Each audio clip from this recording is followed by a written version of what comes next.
Hey guys, our Sri Lanka YouTube channel එකට ඔයාලා සාදරයෙන් පිළිගන්නවා. ලෝකයේ වැඩිම ගුරුත්වාකර්ෂණ බලයක් ඇති ස්ථානයක් වන රූමස්සල කඳුවැටිය බලන්නයි අද අපි යන්නේ.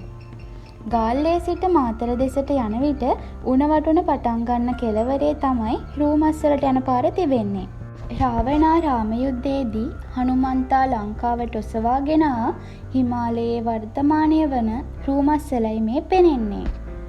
බෞද්ධ සංකේතයක් ලෙස බැබලෙන ජපන් සාම චෛත්‍ය පුදබිම ඔබට මෙලෙස දැක බලාගත හැකිය. මෙම චෛත්‍ය 2004 පෙබරවාරි මාස 23 වන දින ජපාන් නිප්පොන්සන් මිහෝජියෝ මහනිකාය විසින් ආධාර සහිතව නිමකොට තිබේ.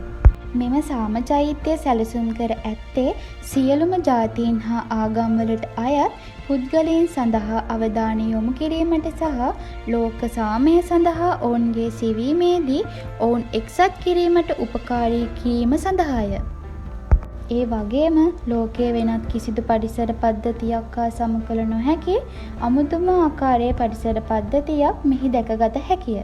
තවද හිමාල වනයේ පමණක් දකින්න පුළුවන් ඖෂධ පැලෑටි බොහොමයක් අදටත් රූමස්සල කන්දේ දක්නට ලැබීම එම ජනප්‍රවාදයට තවත් සුවිශේෂීත්වයක් එක් කරනු ලබයි.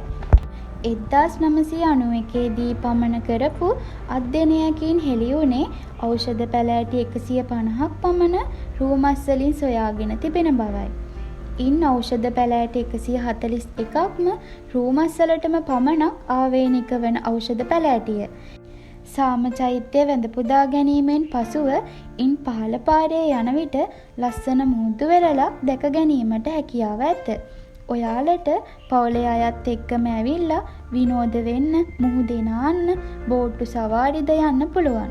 ඒ වගේම ඔයාලට කැම්පින් කිරීමටද අවස්ථාවක් තියෙනවා. තව දෙයක්, කොහොම වුණත් ඔයාලා කුණු දාලා යන්න නම් හිතන්නවත් එපා.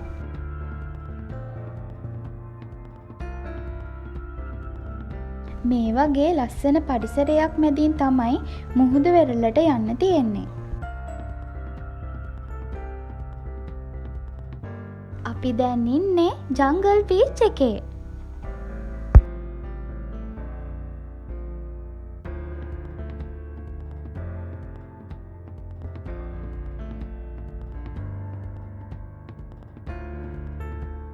our ශ්‍රී ලංකා අපගේ YouTube channel එක subscribe කර අප සමග දිගටම රැඳී සිටින්න. bye bye.